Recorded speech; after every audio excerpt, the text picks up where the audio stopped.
Bismillahirrahmanirrahim. Assalamualaikum warahmatullahi wabarakatuh. Salam dan bahagia.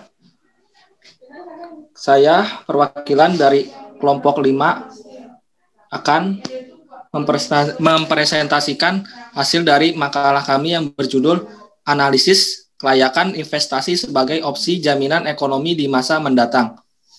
Sebelum presentasi dimulai, saya akan memperkenalkan anggota kami terlebih dahulu. Yang pertama, saya sendiri, Muhammad Firman Arifiansyah dengan NIM 2019-012-069.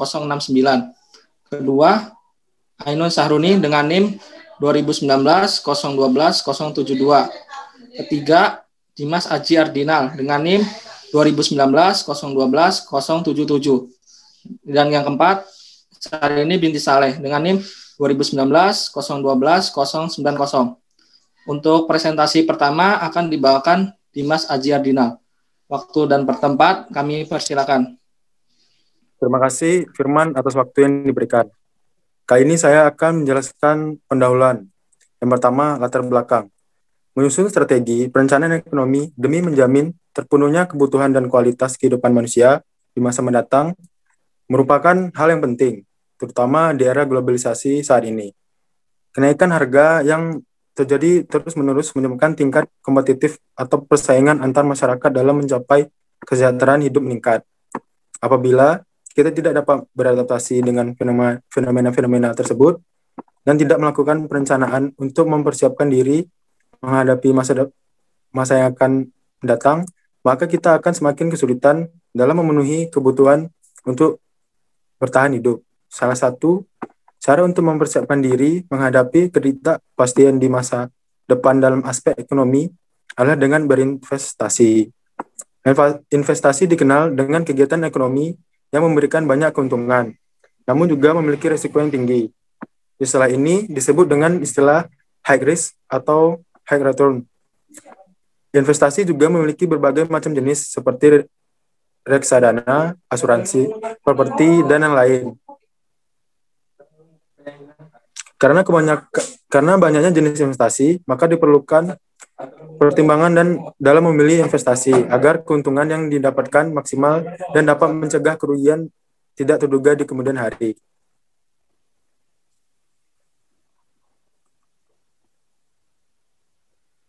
Selanjutnya, yang kedua, rumusan masalah. Yang pertama, bagaimana cara menganalisis kelayakan dengan metode net present value. Yang B, bagaimana cara menganalisis kelayakan dengan metode payback period. Yang C, bagaimana cara menganalisis kelayakan dengan metode benefit cost ratio. Yang ketiga, batasan masalah. Usia atau jangka waktu investasi sama, yaitu 5 tahun atau selama 60 bulan dengan MAR sama dengan 5%. Keempat, tujuan. A, mengetahui cara menganalisis kelayakan dengan metode net present value. B, mengatasi cara menganalisis kelayakan dengan metode payback period. Yang C, mengetahui cara menganalisis kelayakan dengan metode benefit cost ratio.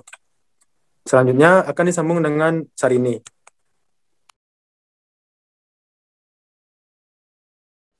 Terima kasih atas waktu yang diberikan kepada saya. Saya akan menjelaskan landasan teori. Yang pertama, ekonomi teknik. Ekonomi teknik adalah sejumlah cara atau teknik yang membandingkan dan menyeleksi beberapa alternatif dalam menentukan keputusan dengan melibatkan unsur-unsur dasar seperti aliran uang, waktu, dan tingkat suku bunga yang dimulai dari perumusan, perkiraan, dan penilaian hasil ekonomi yang diharapkan dari alternatif yang dirancang untuk mencapai tujuan tertentu. Yang kedua, net present value. Net present value atau NPV atau nilai bersih sekarang digunakan untuk menghitung nilai bersih atau neto pada waktu sekarang atau present. Dalam perhitungan NPV terdapat dua cara. Pertama, jika umur ekonomis atau usia pakai masing-masing alternatif sama, maka cara menghitungnya adalah yang pertama, hitung NPV dari masing-masing alternatif. Yang kedua, bandingkan masing-masing alternatif. Kedua, jika umur ekonomis atau usia pakai masing-masing alternatif tidak sama, Metode analisis dilakukan dengan proses penyamaan umur alternatif atau periode analisis. Metode penyamaan umur dengan angka kelipatan persekutuan terkecil, metode penyamaan umur dengan usia pakai alternatif terpanjang, metode penyamaan umur dengan suatu periode analisis yang ditetapkan. Yang ketiga, jika umur ekonomis atau usia pakai dianggap tak terbatas, maka analisisnya dapat menggunakan metode analisis dengan periode N tak berhingga.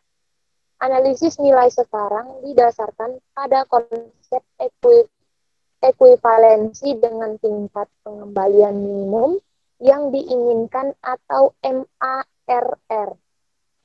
Kriteria analisisnya terdiri dari 3 jenis antara lain fixed input atau jumlah uang atau sumber daya input tetap, maka tujuan dari investasi tersebut adalah memaksimalkan present worth dari benefit atau output lainnya atau PWB. Fixed output atau tujuan manfaat output lainnya yang akan dicapai tetap, maka tujuan dari investasi tersebut adalah minimize present worth dari cost atau input lainnya. Input dan output tidak tetap, baik cost atau input lainnya maupun benefit atau output lainnya tidak tetap. Maka tujuannya adalah untuk memaksimalkan net present worth dengan rumus PWB dikurangi PWC.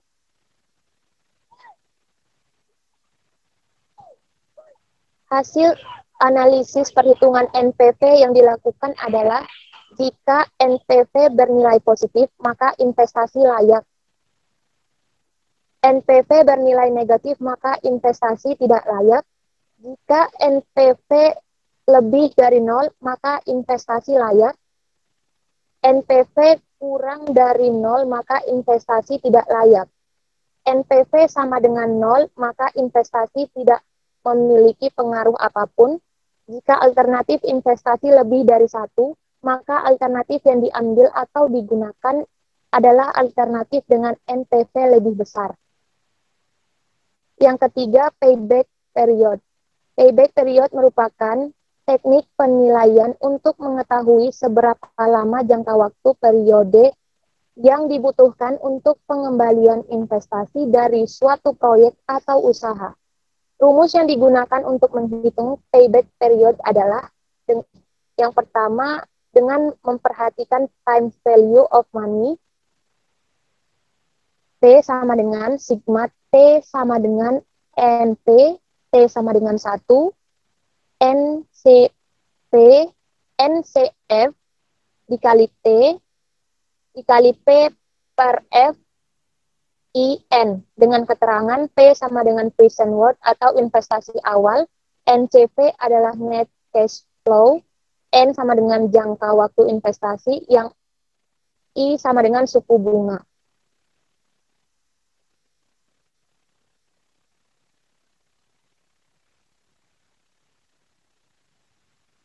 B, mengabaikan time value of money.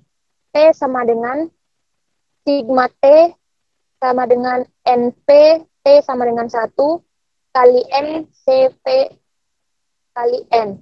Dengan keterangan P sama dengan present worth atau investasi awal, NCP sama dengan net cash flow, N sama dengan jangka waktu investasi. Selanjutnya, jika deretan arus kas besarnya sama, NP sama dengan P dibagi NCF dengan keterangan NP sama dengan jangka waktu payback period, P sama dengan investasi awal, NCV sama dengan net cash flow atau bersih pendapatan dikurangi pengeluaran.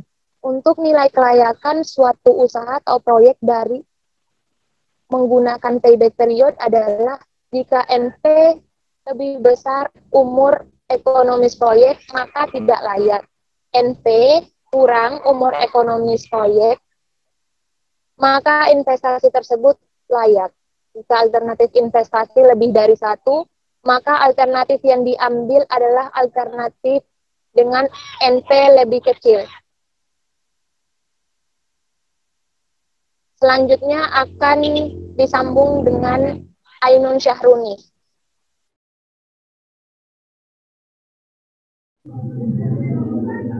Baik, terima kasih Sari atas kesempatan yang telah diberikan kepada saya.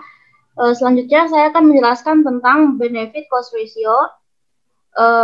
Jadi metode BCR itu memberikan penekanan terhadap nilai perbandingan antara aspek manfaat atau benefit yang akan diperoleh dengan aspek biaya yang dan juga kerugian yang akan ditanggung atau cost dengan adanya investasi tersebut.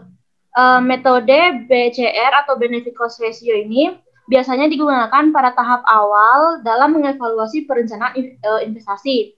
Rumus umumnya itu biasa BCR sama dengan benefit dibagi dengan cost.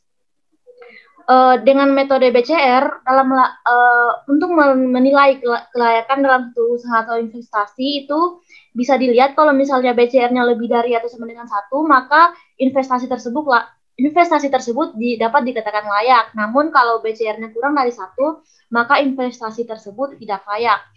Lalu jika alternatifnya ada lebih dari 1, maka harus dilihat dulu kalau di antara 2 BCR tersebut perbandingannya lebih dari 1, maka investasi yang diambil adalah investasi dengan nilai yang lebih besar. Tapi kalau misalnya di antara 2 alternatif tersebut nilai perbandingan benefit sama cost ratio-nya kurang dari 1, maka investasi yang dipilih itu investasi yang nilainya lebih kecil. Kemudian saya akan menjelaskan tentang pembahasan dan perhitungannya, cuman karena di PPT itu saya rasa terlalu panjang, maka saya akan menjelaskan langsung melalui makalah.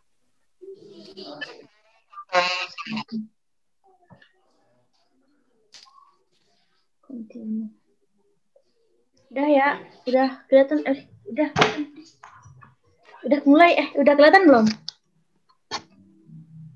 Udah kan? Udah tidak kembali. Aku langsung mulai aja ya. Nanti ini diedit ya, nanti dipotong. Ya. Oke. Selanjutnya karena untuk menjelaskan pembahasan dan perhitungan-perhitungan yang ada dalam makalah itu terlalu banyak kalau misalnya mau dimasukin dalam PPT, maka saya akan langsung menjelaskan di makalahnya saja. Pertama itu ada aliran kas. Jadi untuk investasinya kami memilih 4 jenis investasi, yaitu investasi saham, terus ada alur kas investasi obligasi, lalu ada reksadana, dan ada yang terakhir ada investasi syariah. Lalu untuk perhitungannya, yang pertama itu adalah ada net present value. Nah, dari net present value ini yang dibutuhkan itu adalah nilai P atau nilai cost untuk melakukan investasi tersebut. Lalu ada annual, ini adalah pendapatan atau keuntungan per bulannya. Lalu ada I, ini adalah sebagai bunga, suku bunga itu sebesar 5%. Lalu ada N, karena tadi di batasan masalah sudah ditentukan kalau jangka waktunya itu 5 tahun, maka di sini N semuanya sama, yaitu 5 tahun. Terus karena satuan dari suku bunga itu per bulan, maka 5 tahun ini saya konversi menjadi 60 bulan, 5 kali 12 sama dengan 60. Lalu untuk diperhitungannya, ini adalah rumus untuk mencari NPV benefitnya. Untuk investasi saham didapatkan NPV-nya itu 550.160.000. Lalu untuk obligasi hasilnya itu adalah sebesar 50.828.062 rupiah. Lalu kalau reksadana itu ada 7.982.550 rupiah. Lalu kalau investasi syariah itu ada 417.870.000. Selanjutnya adalah perhitungan payback period. Payback period ini sedikit berbeda dengan NPV karena dia itu bukan melihat keuntungan, tapi dilihat seberapa lama investasi tersebut bisa mengembalikan modalnya. Jadi di sini cuma di perhitungan payback period itu cuma ditampilkan saja jumlah bulan sampai dengan ketika investasinya dilakukan sudah balik modal. Nah, kalau di investasi saham itu balik modal pada pada bulan ke 5,9 atau bisa dibulatkan menjadi 6 bulan. Terus kalau nah ini adalah, jadi di tabelnya itu dapat dilihat kalau antara bulan 5 sama bulan ke-6 itu sudah balik modal. Nah, interpolasi linear ini digunakan untuk mencari nilai spesifiknya, nilai yang lebih tepatnya tuh, yang lebih tepatnya di antara 5 sama 6 tuh sebenarnya berapa bulan sih modalnya balik. Nah, terus yang kedua itu ada payback period untuk obligasi. Nah, kalau untuk obligasi sendiri, balik modal itu pada bulan ke-12. Lalu ada payback period untuk reksadana, itu balik modal pada waktu ke-15. Periode ke-15, bulan ke-15. Lalu investasi syariah itu balik modal pada jangka waktu 6 bulan.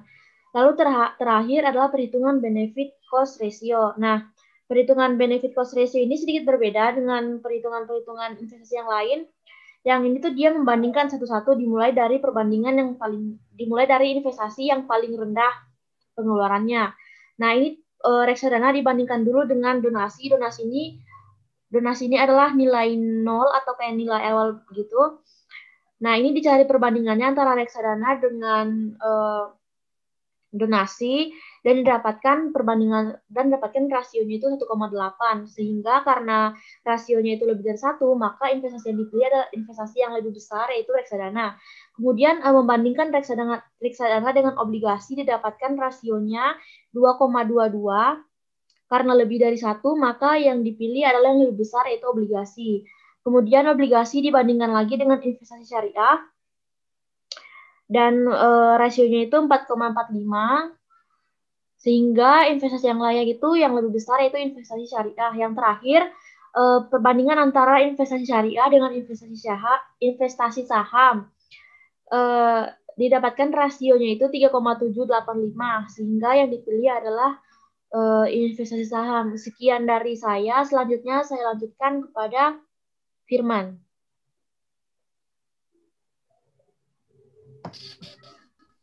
Terima kasih atas waktunya, Ainun.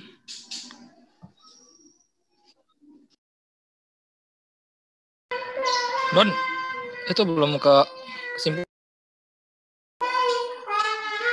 PPT, Nun.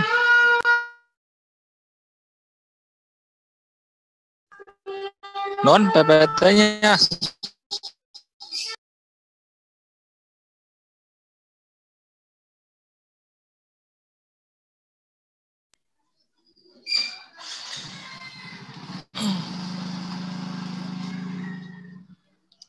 Baik, di sini saya akan menjelaskan kesimpulan dan saran. Pertama, kesimpulan. Dari perhitungan di atas telah didapatkan jenis investasi yang layak digunakan bagi perusahaan tersebut.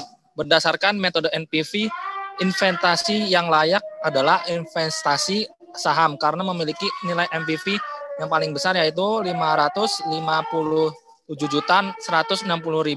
Namun berdasarkan metode payback period, investasi yang paling layak adalah investasi saham atau investasi syariah karena memiliki waktu payback yang sama, yaitu 5,9 bulan. Sementara perhitungan dengan metode benefit cost ratio, investasi yang paling layak adalah investasi saham. Maka dari itu dapat disimpulkan bahwa investasi yang paling layak dilakukan oleh perusahaan tersebut adalah investasi saham. Saran dari penulis adalah sebaiknya perusahaan